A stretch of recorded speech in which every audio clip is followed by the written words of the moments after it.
And diners. There are 1,000 diners registered in the U.S. 623 are in New Jersey. It is officially called the diner capital of the world. We'll see many today. I'll point out a few for the historical value. And we'll also see a lot of cemeteries on our trips. They're always near diners. Let's talk about the big guy, Tony. Who plays him? Gandolfini, born September 18, 1961 in Westwood, New Jersey. He now lives in Manhattan's Meatpacking District, which is the Lower West Side. And he's got a nice little mansion in central New Jersey near his alma mater, Rutgers University. He graduated Rutgers in 1983. There he worked as the campus pub bouncer. He is 6'2", now weighs in at 260, wears a 50 long jacket. Recently appeared on Broadway, had a Tony nomination. Recently had a movie out, The Taking of Pelham 123. That was film number 37 for Gandolfini. That was his 5th film with John Travolta. And he's got a new film coming out soon where he stars with Melissa Leo. His first film was in 1992 called A Stranger Among Us, revival of A Streetcar Named Desire in the films Angie and Fallen, and she sang in Romance and Cigarettes because that was directed by her cousin John Turturro. She's appeared on television many times, including 3 episodes of Law & Order. And among her 38 films include Mickey Blue Eyes. Do you remember that mob comedy? Hugh Grant, James Caan. We had a lot of Sopranos in there. You had Janice, Big Pussy, Paulie Walnuts, Artie Bucco, Vito, Frankie No, Old Man Bacala, Burt Young, the guy who plays Larry on The Sopranos, Tony Darrow, and then you had me. If you remember Mickey Blue Eyes, the guy who plays Artie Bucco, his character gets killed by accident. When he died, that was me. Our first historical diner will be off to our left. This is called the White. He found the clean one. Here's an easy one. Who said, act like a good Catholic for 15 fucking minutes? Is that too much to ask? Carmela. Carmela, yeah. On your left, they're looking for Ralphie.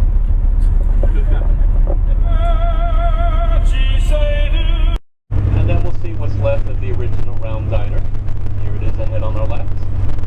As the sign up top says, hamburger since 1946. They're expecting fresh ones soon. Back in the first season, Uncle Junior, AJ, and Livia visit Johnny Boy's grave. AJ was playing with something in the background until Livia screamed at him to stop. What was he playing with? A dog. Livia called it the Wild Cemetery Dog. In season 5, Tony finally visits his father's grave. But it's a different cemetery. We're going to point out a few mistakes along the way.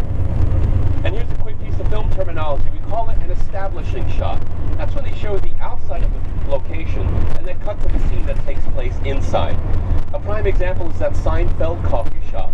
You see the outside, then they cut to the scene inside. And while you're in New York, that really does exist. It's called Tom's Restaurant. It's at Broadway and 112th Street. This is an establishing shot, the view they use to establish Sopranos territory. It's not directly off to the right, it's on the right side, but looking ahead, you want to try to get one of those 2 black bridges ahead of us in your photo. The Garden State. If Tony is such a powerful mob boss, why is it every morning he has to walk all the way down his driveway to get a newspaper? Maybe a Target every morning. And he's better known as the Muffler Man. He gets his local nickname because he stands in front of Wilson's House of Carpet. He is 25 feet tall. And the company that made these fiberglass statues only made 40 and destroyed the mold. And every Muffler Man is now worth a minimum of 35 large. Or 35 boxes of ziti. We're going to pause in front of Mr. Bill. He's on our right-hand side, and you are in luck. His wife is visiting today. They're having problems, but they're trying to work it out. He is very upset because she is a topless dancer, and what you got is a clown. Now, if you look out the front of the bus, the road dead ahead of us was used in those episodes about the asbestos removal. And then ahead on the left there's a ramp going up. That's our Pulaski Skyway, and that ramp is what you see at the end of every episode as the car's traveling up the ramp, and on screen it reads Chase Films. When John takes us out now, you'll get a wider view of Mr. Bill on the left. You'll see the road and the ramp to our right. When you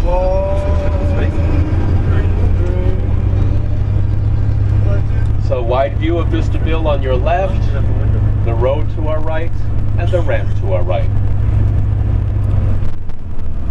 Tony claims he's a waste management consultant. Everyone in the mob says that.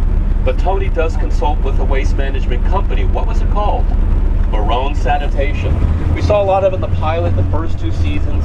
Back in the pilot, Artie returns the cruise tickets to Tony in front of Barone. Then it came back in season 6 when the owner had died and the son wanted to sell off the business. Remember Paulie beating up the son on the dock? We'll see that later on. So get your cameras ready to your right now. Coming up is Barone Sanitation.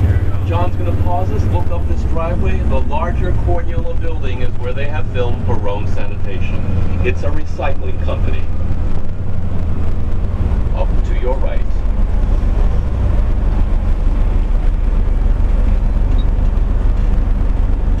Do you ever think you come out to Jersey to take pictures of garbage? Do you remember the episode where Agent Lapari visited Pussy at home and Pussy got really upset about that? What did we see behind Pussy's house? Popular cemetery. People dying to get in. On our right, there's our Pulaski Skyway that opened in 1933. Do you know who it's named after? Pulaski, brilliant. It was named after the crime syndicate general who made the steel contracts. His name was Vito Pulaski, half Italian, half Polish. He'd make you an offer you couldn't understand. Actually, it's named after a Revolutionary War hero from Poland, Count Casimir Pulaski, who died in Georgia as a brigadier general. But turn your cameras to the right. Coming up next is what's left of a recreation area.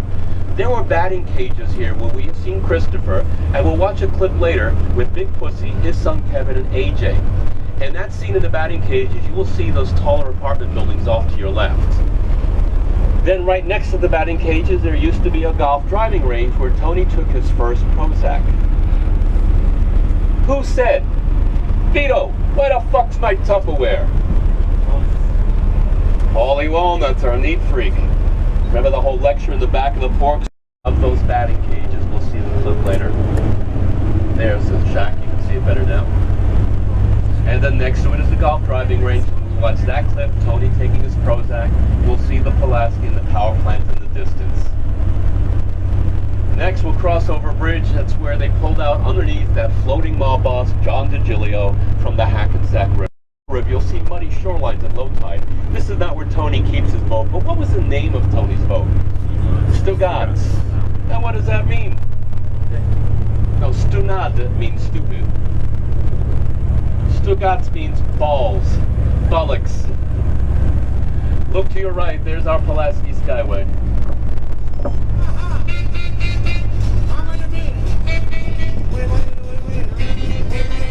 And look down on the right, on the opposite shoreline is a little marina, and in a moment you'll see a rocky shoreline between the bridge and the marina. That's where they took the season 5 posted photograph, where the guys are standing on the rocky shore and you see bodies in the mud at their feet.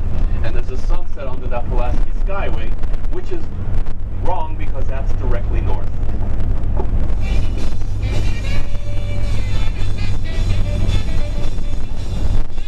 There is our rocky shoreline.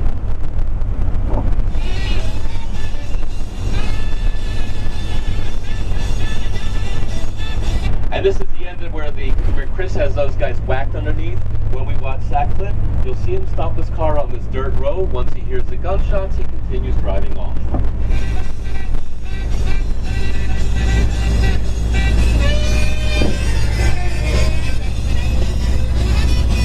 Who said?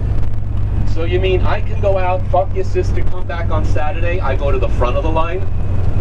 Christopher. Now I want you to look off to your left. Coming up, we're going to see the Hudson, these 2 brick buildings. You got to really memorize those, the fence around them.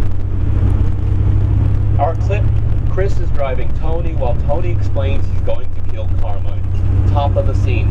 Camera looks at Christopher driving. Outside in the background you see that prison there on your left.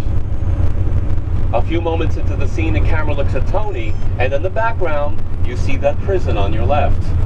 The next 2 times that the camera looks at Christopher, we see the prison, we see the prison. When they filmed that sequence, it was simply going back and forth along this road, repeating the dialogue. Turned the camera on the other actor, went back and forth again. They didn't watch the background, and they passed the prison 4 times. And we're coming up to the first location where we're going to go outside and look at it. Look ahead to the left. There's a diner approaching with red on top. What happened there? Let's go west. Left. This is where Christopher got shot. Then we saw this again in season 5. Tony was having breakfast with his cousin, Tony Blondetto, when Blondetto told Tony Soprano how he wanted to become a massage therapist. And you can see that Pulaski Skyway looming overhead. Everybody follow me outside. I'll stand in the exact spot.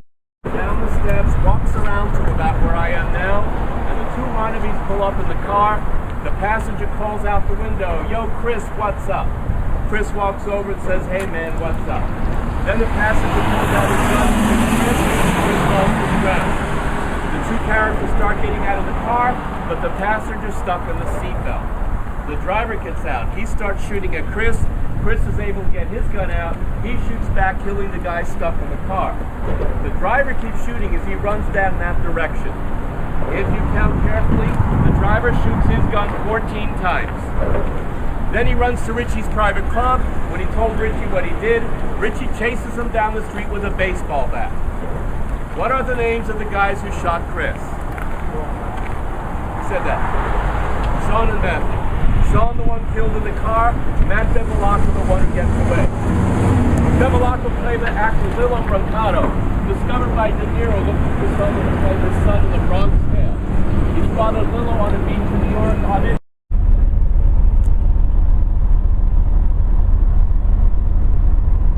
Oh, listen, by the way, Artie Bucco's here to see you. I gotta go, guys. Take care. I'll see you, man. But then Fox passed. And Chase admits it was the best thing that happened because of the freedom they get with HBO. HBO wanted a different title. They were concerned people would think Sopranos was a musical. HBO came up with a title they planned to use, but then Fox released a cartoon series with the same name, Family Guy. They decided to stay with Sopranos.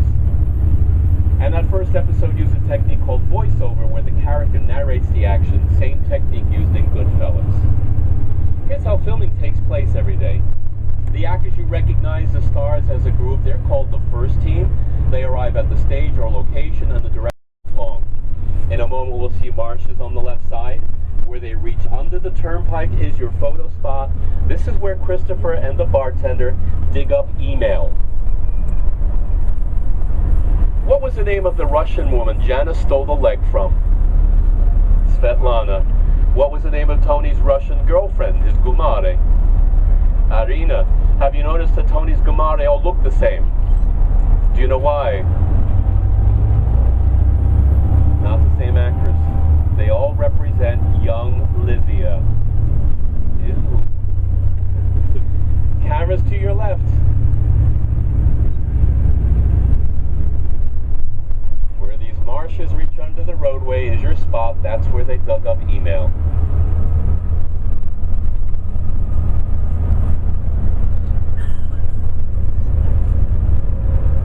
Do you remember the original The Karate Kid? In the very beginning, he lives in a town called Harrison, New Jersey. Then he moves out to California.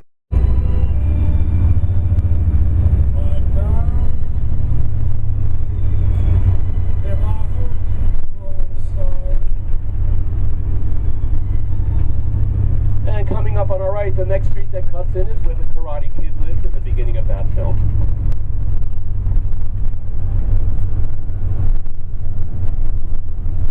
Right down here, wax on, wax off. And our next historical diner is off to our left. This one is called Max's, opened back in 1927, miles away from here. Later relocated, seen in the U.S. in a commercial for antacid. It's up for sale. Here comes Max's to our left. It still has its original enameled front where ladies are invited. Max's. Do you remember the episode where AJ and friends had that pool party and vandalized the school pool? What did they throw in the pool?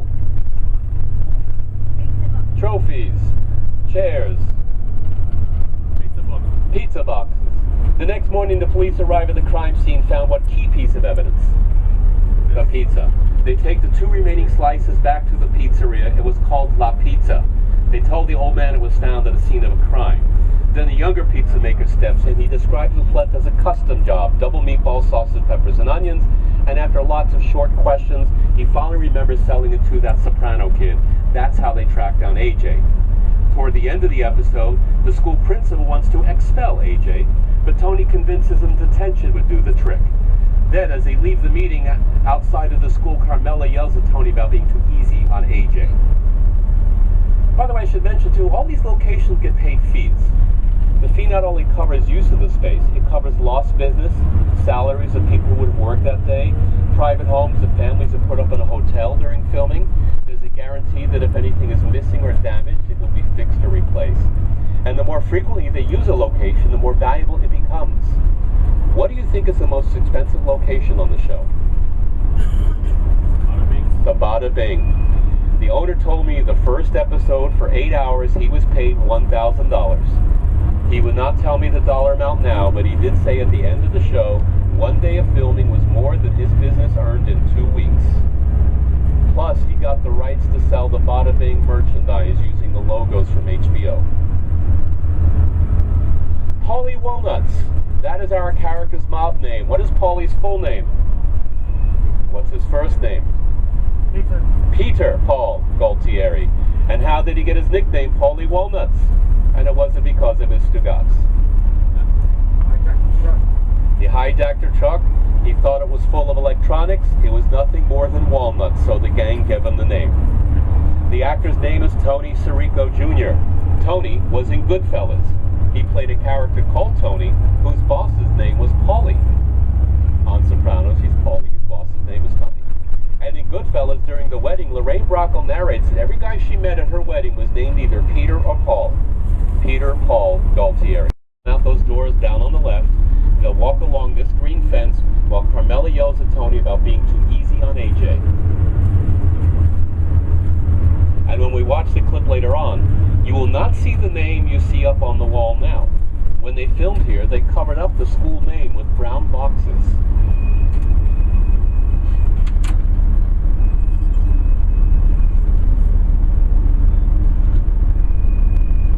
What was interesting about Tony Sirico was how he got the job on The Sopranos.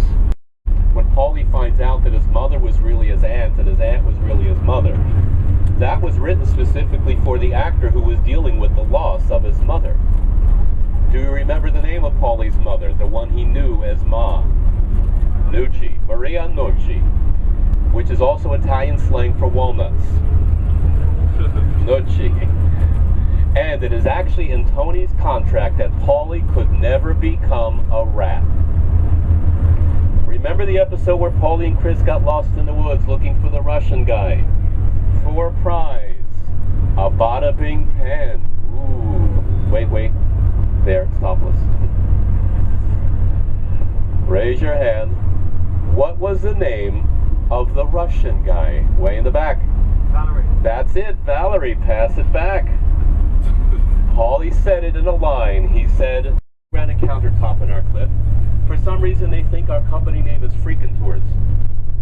Because every time we slow down for pictures, they go, there's that freaking tour bus again. There is La Pizza. Take a good look inside.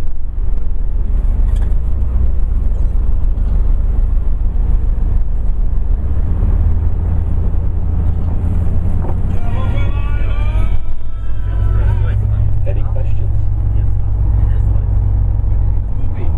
What movie?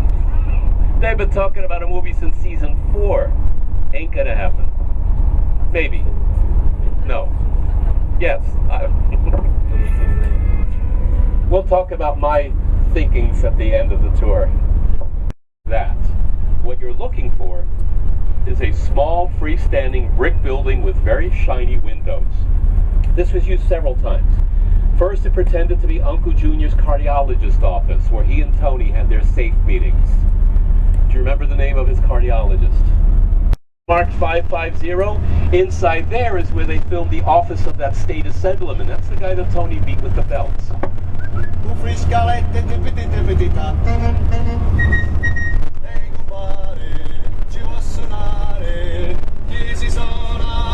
So if you look out our right side ahead of us, you can see there's a big flag flying. If you look right down the bottom of the pole when we get closer, that is our brick building we're looking at.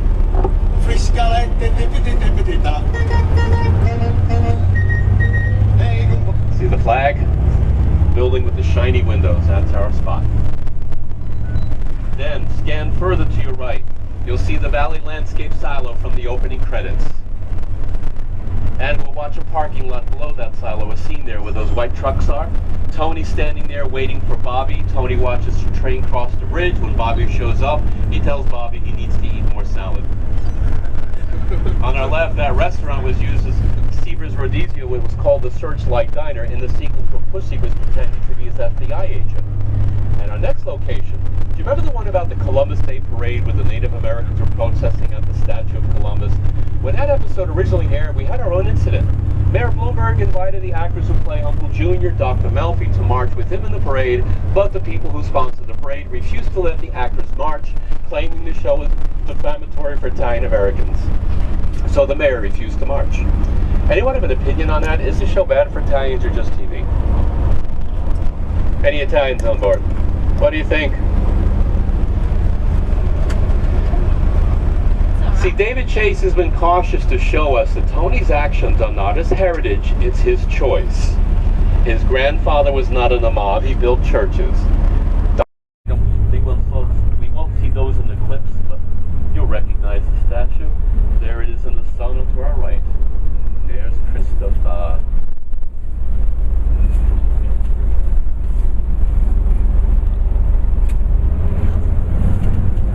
Next is one of many David Chase jokes. Do you remember the one about the Scatino sporting goods store that the guys took over? Then Tony started buying and selling blocks of airline tickets. Livy used the tickets. She got arrested. That leads to Tony getting arrested. At the end, he gets released from a courthouse surrounded by reporters, and the joke was the courthouse. It was actually a building owned by Rutgers University, Gandolfini's alma mater, and that was the same year he donated $500,000 to Rutgers. And we've got a lot of press on this tour. From that, we got a call from Rutgers wanting to confirm the building, and we told them where to find it on the show. They got upset. They never gave anyone permission to film here. It's what we call a stolen shot. The permission was to use the building next to it, which is a Newark City library, but on the day of filming they switched without permission, and you're about to see why. Look out the left side. We are looking for number 15 Washington Street. It looks like a courthouse. It's clearly marked. Lots of big columns on the front of the building. The lights are just on for the tour. See the big columns? That's the Rutgers building where they did the stolen shot.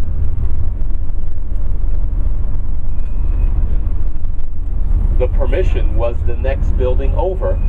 But see the walls around the steps in front? They blocked out too much background during filming, so they switched without permission. Here's another David Chase joke. Season 5, Frankie Valli joined the cast, playing one of the Brooklyn guys, Rusty. In one episode, he meets with Paulie in a fancy Manhattan later. The bridge we are crossing is the Passaic River. This is where the first successful submarine was launched, which means it came back up.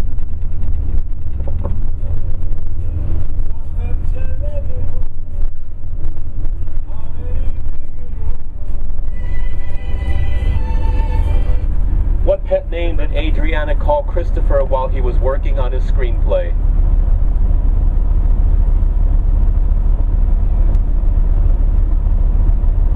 She called him her little Tennessee Williams. The episode was called Tennessee Moltisanti. Get your cameras ready to your right. We are going to pause right in front of Big Pussy's Auto Body Shop. They are back in Harrison. It's called the Cleveland Auto Body. It is on Cleveland Avenue here in Harrison. They film completely inside and out here. We'll watch a scene in the parking lot later. We'll see the homes next to it. Remember Philly and Tardo in the seat that wasn't right?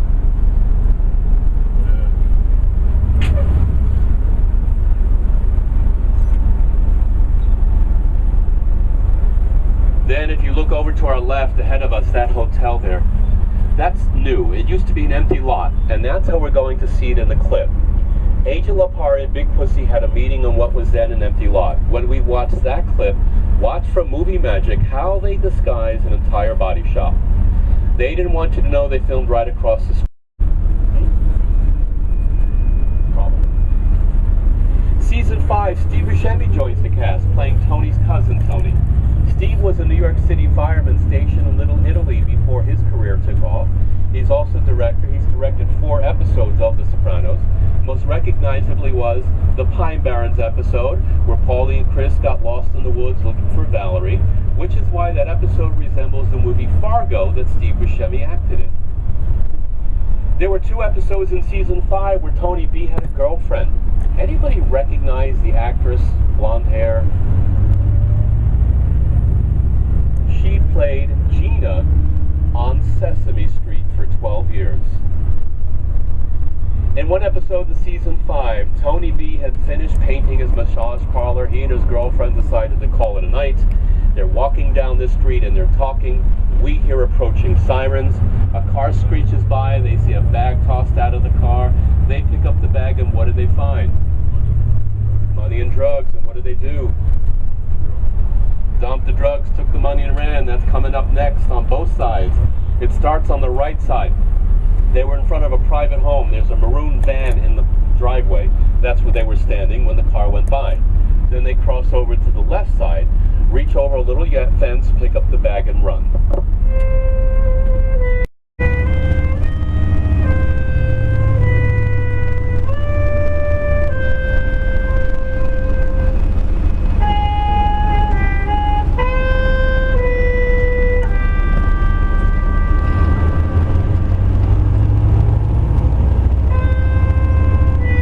Looking off to the right-hand side, you can see the maroon van. That's where they were standing when the car went by. They ran over to the left side to that little fence and pick up the bag of money. The garden state. There's the garden. Next up is an establishing shot. This next location is where they filmed The Sopranos gambling parlor. You shot me in the foot, and Christopher says it happens. Coincidence? The biggest mistake in the entire series happens in that scene. Our character walks into the bakery and they clearly call him Gino. The next time he was on, he was Vito. Look to your right, the tree in front of the building now. Tony parks his car where the silver car is, goes in that gray door, number 513. There was no awning. The camera tilts up to show us the fake signs.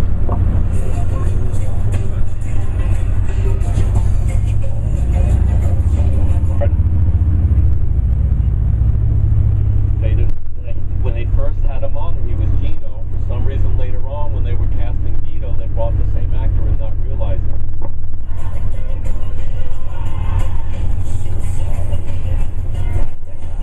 Now back at the diner, that is where Matt shot Chris. Then he ran to Richie's private club. When he told Richie what he did, Richie picks up a baseball bat, chases him outside, yelling, "Who told you to do that?" Richie pleads, "I'm with you now, you gotta hide me." And then Richie chases him down the street. Where Richie's private club is coming up next. This time, to our left, here we'll be looking for a light beige brick building. It has a dark round door marked number 45.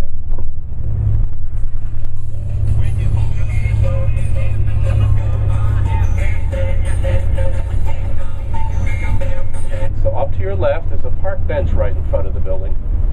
The light beige brick, the dark brown door, number 45. That is Richie's private club. Richie chases Matt out of that door with a baseball bat, chases him up to the corner, down the hill to the left until Bevilacqua gets away.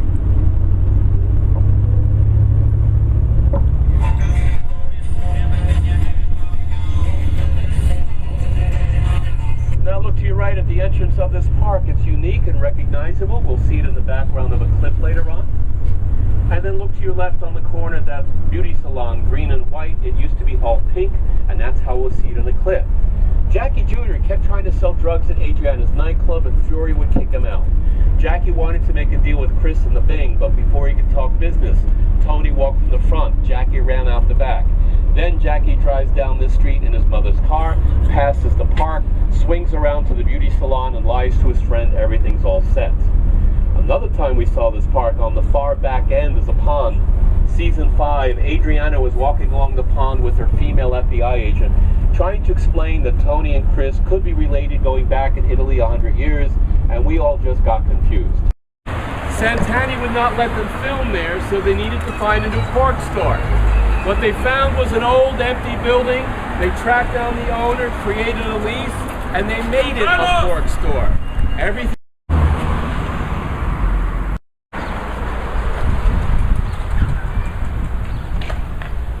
Now we're looking across to that.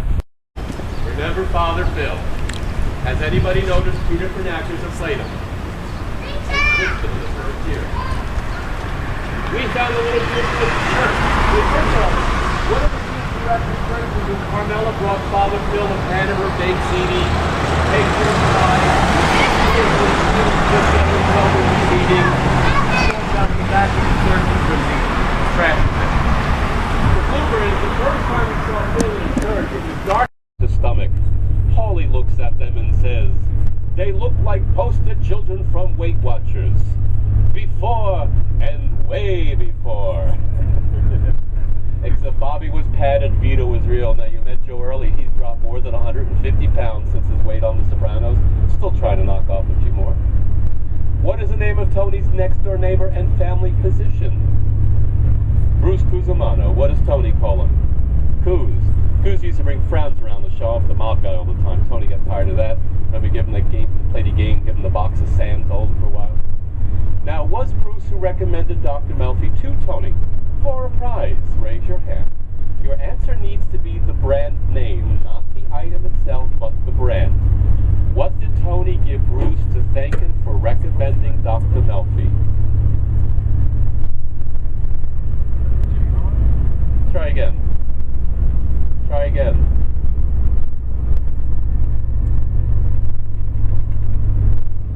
We need the brand name. That's the one. Give him a box of Cuban Monte Cristos. Pass it back. Ooh. I got it from a Cuban. His name was Monte. It should be good. Coming up on a ride, a funeral home from season 5 where they held Carmine's wake. But they lied and said this was Brooklyn. We're still in Kearney. There's the funeral home. Then keep looking out the right side as we drive. This is right out of the opening credits. As Tony drove home, he went down the street and he sees a cream-colored Tudor house that we saw in the opening. The people with that house do not have HBO, did not know their house was filmed until a friend called them up and said, "You're on The Sopranos every week." Who plays Uncle Junior? Dominic Chianese. Dominic, born in the Bronx in February 1931. He does not wear glasses in real life. They are fake. He began his career in musical theater in the original production of Oliver on Broadway. He plays guitar. He sings. Remember, we heard him singing at Jackie Jr.'s wake the song Cuore Ingrato, which means ungrateful heart. If you like his singing, by the way, he does have 2 CDs out. The first was called Hits. The second was Ungrateful Heart. Dominic has appeared on 3 episodes of... And among his 39 movies include The Godfather Part 2. Let's go over now Meadow and her boyfriends. That's slut. Who was her final boyfriend? Not Finn. It's Patsy's son. The son of one of Tony's guys. Patsy Jr. Patrick Parisi. Before Patrick, who was her boyfriend? Finn. Before Finn? Jackie Jr. Jackie Jr. Before Jackie? Going to college with him? Noah. Noah. Before Noah? She was a virgin. His father owned the sporting goods store. Remember when Tony collected on the dead and gave Meadow her boyfriend's truck as a present? Eric Scatino. In the first season, her boyfriend was Jeremy, and back in the pilot, it was Patrick Parisi, the same Patrick. What is the name of the bartender in the Bada Bing? Georgie. Georgie's tattoo are fake.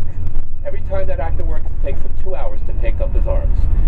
Turnpike, the Pulaski Skyway, all the way down to the lower Manhattan skyline where the World Trade Tower stood. Look to your right.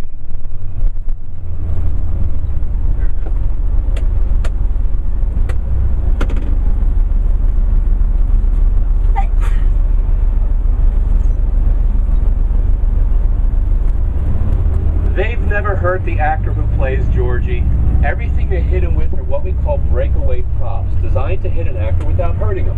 Wood items are a lightweight wood that's pre-cut so it breaks.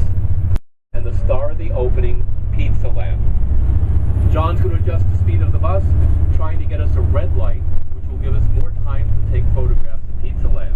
If it's a green light, it'll be a short stop because we block traffic. So get your cameras ready now to maximize your chance for a photo.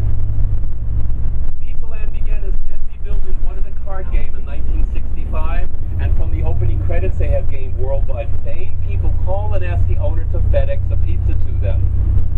He does.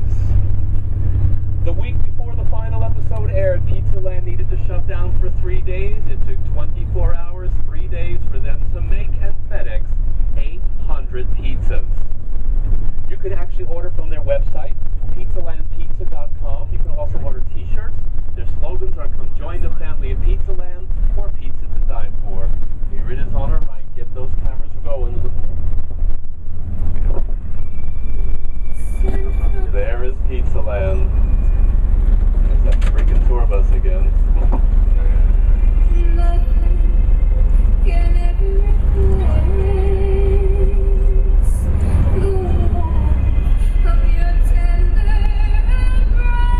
Jersey's smallest bar, you can only get half truck in there.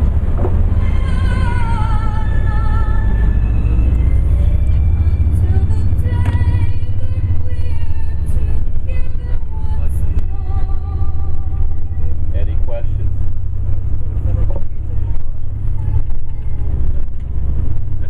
On your left, at the bottom of this hill, we'll see that Stewart's, where Tony saw Dick Barone the last time before Dick Barone died. And then if you remember, after he died, the son wanted to sell Barone Sanitation. The guys didn't want him to because they had their health insurance through that. Remember Paulie beating up the son on the flat dock before the son was about to go rowing? Well, that dock is at the bottom of the hill to our left as well.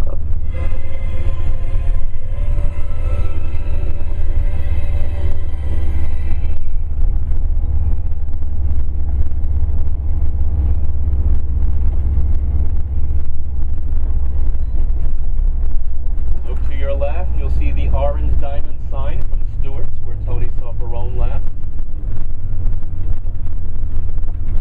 And now as we cross the bridge, look down on your left, you'll see two docks below. It's a pair of docks.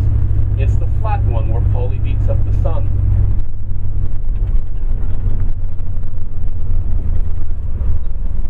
And this bridge is in the background of that entire clip.